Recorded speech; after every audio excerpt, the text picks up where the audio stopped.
ได้ตัวหนึ่งพี่น้องเอ้ยตัวบักใหญ่เลย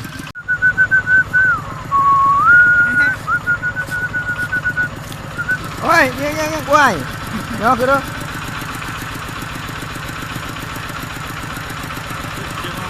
ปลาหนึ่ง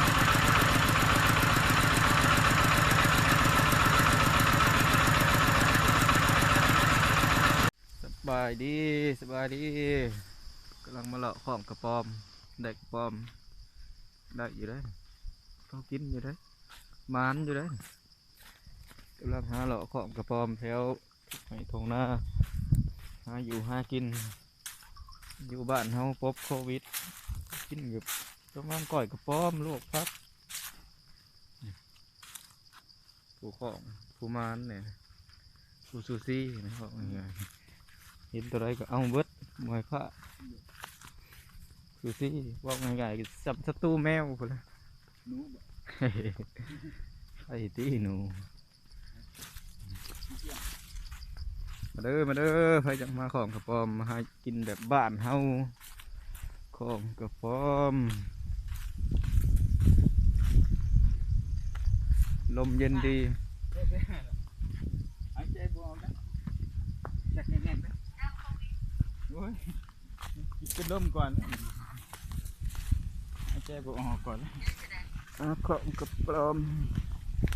บ้านเจ้าหอกำลังคิดไปบ้านจีเจ้เข่ามาจีกับเลยเลือกที่เข่าไหมสอง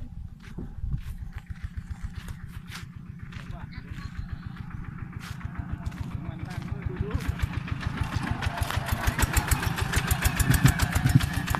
ตัวที่มันเหยียบ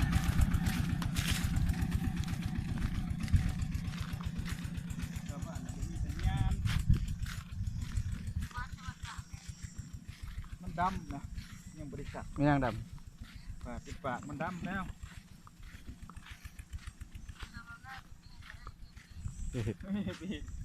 เยี่ยนเลย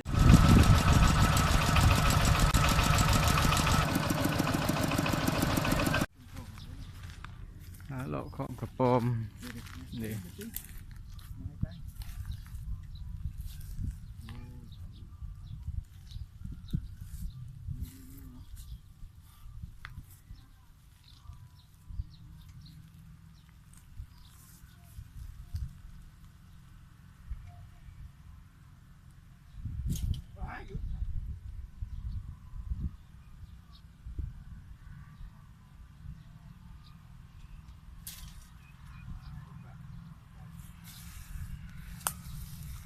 ได้ป่ะ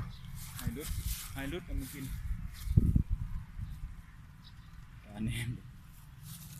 ตาแนมตุกชมพูมันจะแนมดู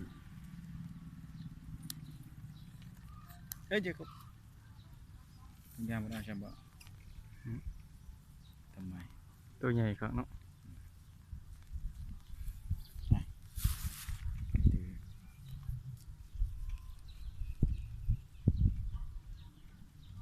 ได้สองตัวแล้วเอามาเติมกันตัวก่อนฉันไม่ได้ชีตัวนี่บวนที่เท่าไรได้แล้ว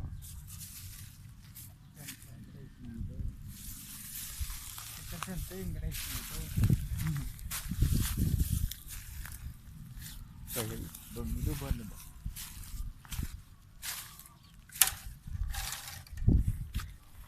แล้วมันก็อยู่ตามก็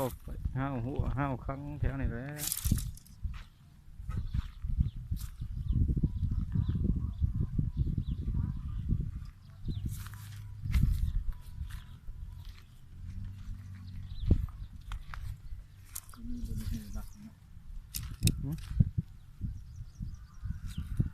เดี๋ยวเรามันลิฟต์ลงก่อน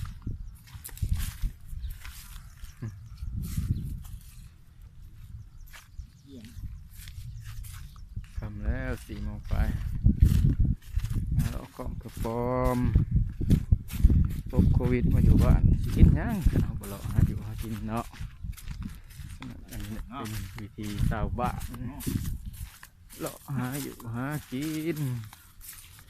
ขวางกระป๋อมเงินผู้ของ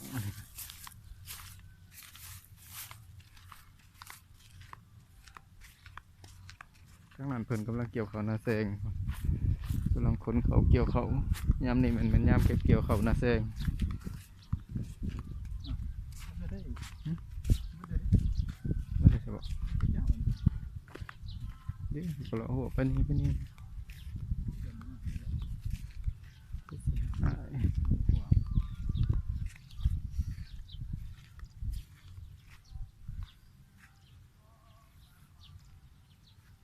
จัวหาหลักเป็ดหลักไข่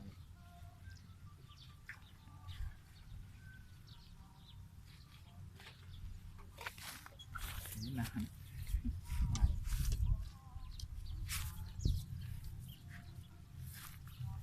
ไม่ได้คิดบนหลบยามจับไปบ่เนาะจับนี่ก็แตกมันรู้จักบ่เนี่ย นี่ไงผู้ข้องกระปอมผู้ข้องกระปอมให้หน้าเพิ่นมีแต่ผุนนี่ติขี้งัวเขามาปลูกใช่ป่ะเนาะหรือว่าเก็บมาเสร็จบ่ขึ้นหลายใช่ป่ะเขาก็งามเลย ออกมันบ่งาม นี่แต่ผุน สองงามออกบ่งาม หาเลาะของกระปอมมาเล่นเศษก่อยกระปอมสกิน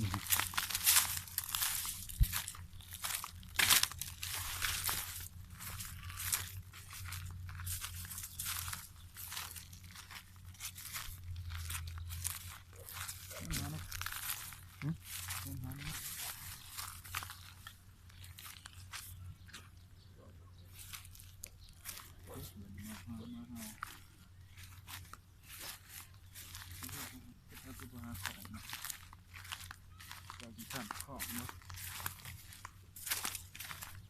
ข้องเขาเรียกมันบุญ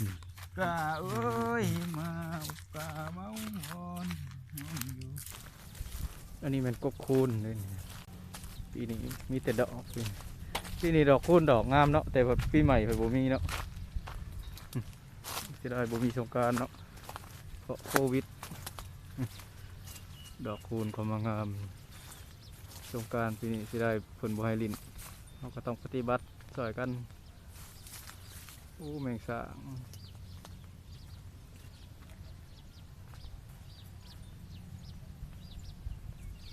แมงสาบ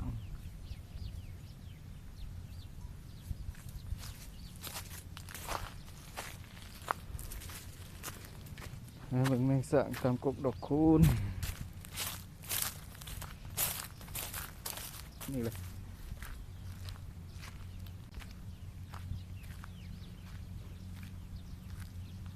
เอาโบแมนวะ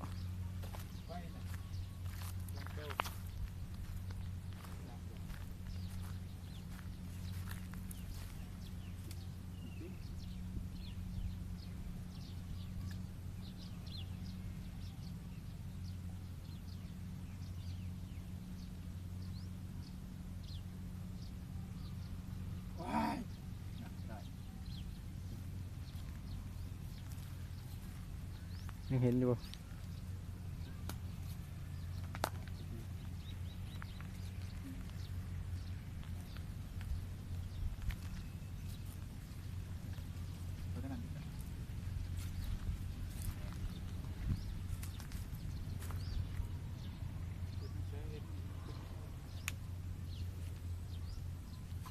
เต้นต่อ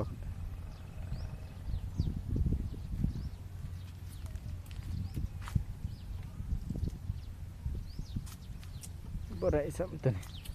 จำโตบ่ได้จักโต บน ของคือแล้ว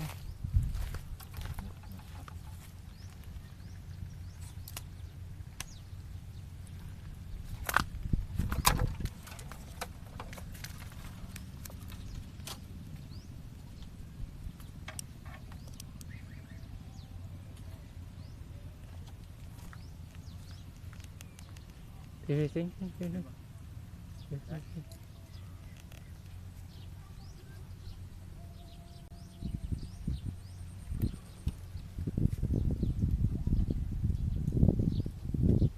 บ่ เ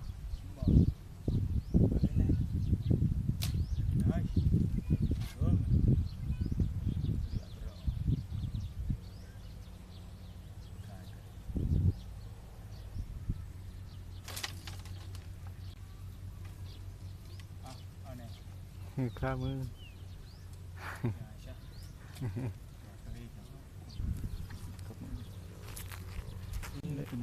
ตัวที่สาม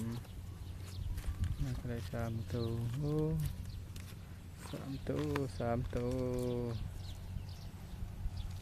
บ่แห้งได้ก็ได้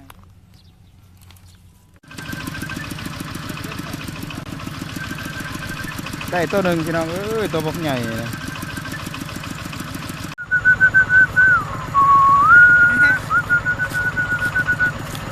โอ้ยยังกล้วย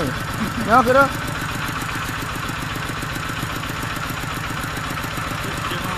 ตาหนึ่ง